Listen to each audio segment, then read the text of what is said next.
کے بارے میں ہم مزید بات کرتے ہیں. ہمارے ساتھ موجود ہیں تجزیہ کار عبداللہ گل صاحب. بہت شکریہ عبداللہ صاحب. D G I S P R کی آج کی میڈیا بریفنگ کو آپ کس تناظر میں دیکھتے ہیں؟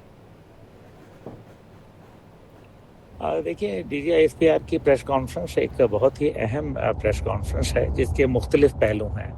اس کے پہلو جو ہیں وہ پہلے تو افواج پاکستان کے آن گوئنگ جو آپریشنز ہیں ان کے حوالے سے بیان کرنا. آپریشن شاہوان ہے، اسی کے اندر اپنا آپریشن رد الفتنہ نمبر 2 ہے، اور انٹیلیجنس بیسڈ آپریشنز بتائے گئے کہ تقریباً کوئی 40,300 اس سال کیے گئے. اور اس کے بعد بلوچستان کے اوپر جس انداز کے اندر کنسنٹریشن کی گئی اور تمام ایک میرے خیال میں بڑی جامع مفصل بات چیت تھی.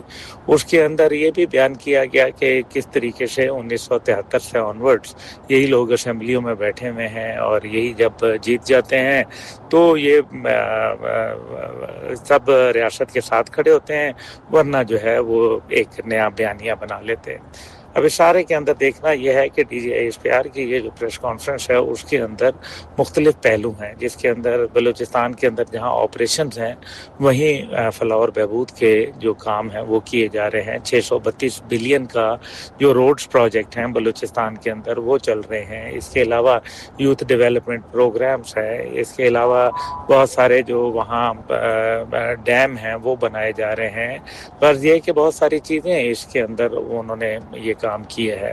تو آئی ووڈ سے کہ یہ ایک بہت ہی اچھا اوور آل ایک پریس بریف تھا، جس کے اندر انہوں نے ایک طویل میرے خیال میں گفتگو بھی کی، لوگوں کے صحافیوں کے جواب بھی دیے. اور اس سے ایک چیز نظر آ رہی ہے کہ پاکستان آرمی کمیٹڈ ہے، خاص طور پہ دہشت گردوں کے حوالے سے. جس طریقے سے ہم نے دیکھا کہ 2085 سے زیادہ دہشت گرد جہنم واصل ہوئے، اس کے اندر سیکیورٹی فورسز کو بھی جو ہے وہ بہت ان کی شہادتیں ہوئیں، لیکن ان سب کے باوجود میرے خیال ہے کہ جو کامیابیاں ہیں وہ جاری ہیں. اس کے اندر جو خواتین کے مراکز ہیں پولیس کے اندر ان کو بھی قائم کیا گیا، اور جو میرے خیال میں پولیس انفراسٹرکچر کو بہتر کیا گیا.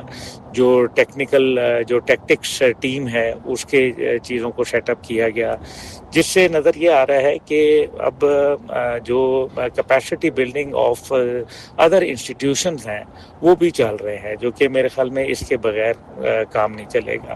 افواج پاکستان کے پھر حوالے سے انہوں نے یہ بھی بیان کیا کہ کس طرح سے نیشنل ایکشن پلان کے اوپر جو نکات تھے وہ 12 سال سے جو مختلف سیاسی پارٹیاں ہیں، چاہے وہ اقتدار میں ہیں یا اقتدار سے باہر ہیں، ان سب کا اتفاق رائے تھا، لیکن انہوں نے اس کے اوپر عمل پیرا نہیں ہوئے. تو یہ ایک سب سے بڑی وجہ بنی کہ آج جو دہشت گردی ہے اس کے اندر یہ فروغ آ رہا ہے. اور میں سمجھتا ہوں کہ اگر ہم دیکھا جائے تو نیشنل ایکشن پلان پر جن لوگوں نے عمل درآمد نہیں کیا وہ میرے خیال میں قومی ان کو کٹہرے میں لانا پڑے گا، تاکہ پتہ چلے کہ جس کی وجہ سے ہزاروں جانیں قیمتی ان کا ضیاع ہوا. اور اسی طریقے سے ہم نے دیکھا کہ کس طریقے سے بلینز آف ڈالر کا پاکستان کو نقصان ہوا. افغانستان کے حوالے سے بھی D G I S P R صاحب نے میرے خیال میں بڑی مفصل گفتگو کر دی. بھارت کے جتنا ثبوت شواہد ہیں وہ بھی پیش ہو گئے، اور جس طرح سے کچھ لوگوں کے لنکیجز جو انٹرنل میں سمجھتا ہوں، ایک وہ دہشت گرد ہیں جو باہر بیٹھ کے کام کر رہے ہیں وہ تو ہے ہی ہیں، لیکن جو ان کے سہولت کار اندر بیٹھے ہوئے ہیں ان کے خلاف بھی بات ہوئی. اور پھر جس طرح سے ابصار عالم صاحب کے سوال کے اوپر D G I S P R صاحب نے بتایا محسن نقوی صاحب کے حوالے سے کہ انہوں نے تو کہا کہ جی انہوں نے سسٹم کے اوپر عدم اعتماد کا اظہار کیا.